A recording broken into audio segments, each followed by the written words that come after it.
telling a new story was a phrase that emerged in the debate at General Synod when we presented the report Released for Mission, the first research-based report for many a long year. And in so many places there are examples and stories of good practice in the rural church, fresh expressions being developed like Forest Church at Grinton in Swaledale, or Splash at Brompton on Swale, or Cafe Church at Askrigg, Pub Church over in Clapham. The list could go on. So lots of innovation, along with lots of faithful service to the local church. And I think that we need to recognise the potential there and work with it. And indeed, the national church is responding to Released for Mission by adjusting some of the requirements through the simplification agenda. But the reality is, for the future, that the numbers of stipendiary clergy are going to continue to reduce, which means a great opportunity to recover the New Testament model of being the body of Christ. And that's about recognising the gifts, skills, experience, expertise in each and every member of the church. Everybody recognising that they have a role to play.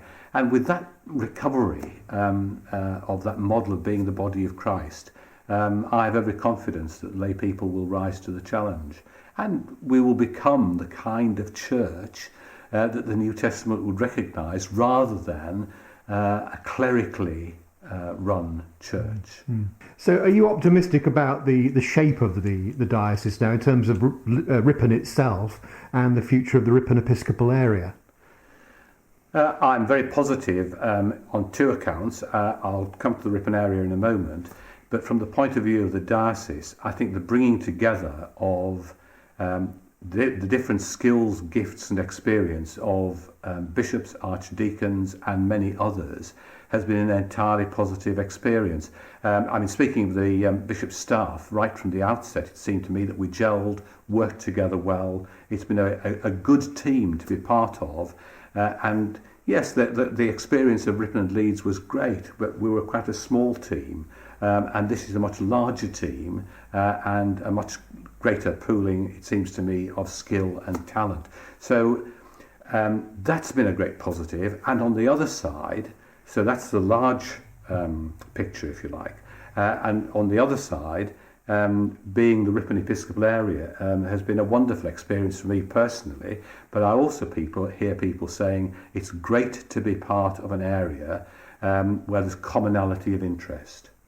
And I think my experience is throughout the area, there is a sense of belonging, there is a sense of wanting this to work, and there is a sense of rejoicing in God's grace and goodness, not least in the bounty of creation and in all the enthusiasm and energy in our churches in the area.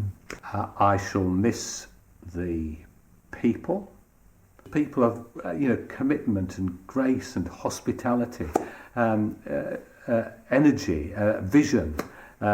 So it's the people, and I shall miss working with the wonderful clergy that we have in this area, the great readers who work throughout the area and contribute so much. I shall miss the scenery. I mean, I know I'm going to get the wonderful landscape of Cumbria, but I shall miss the Yorkshire Dales, which has been a tremendous privilege to serve in. And if I think of other things, I mean, one of the greatest joys for me has been celebrating baptism, confirmation, and indeed ordination. All those significant moments in people's journeys of faith. And it's been such a privilege and such a joy to be with people in those experiences. That's great. Thank you very much. Before we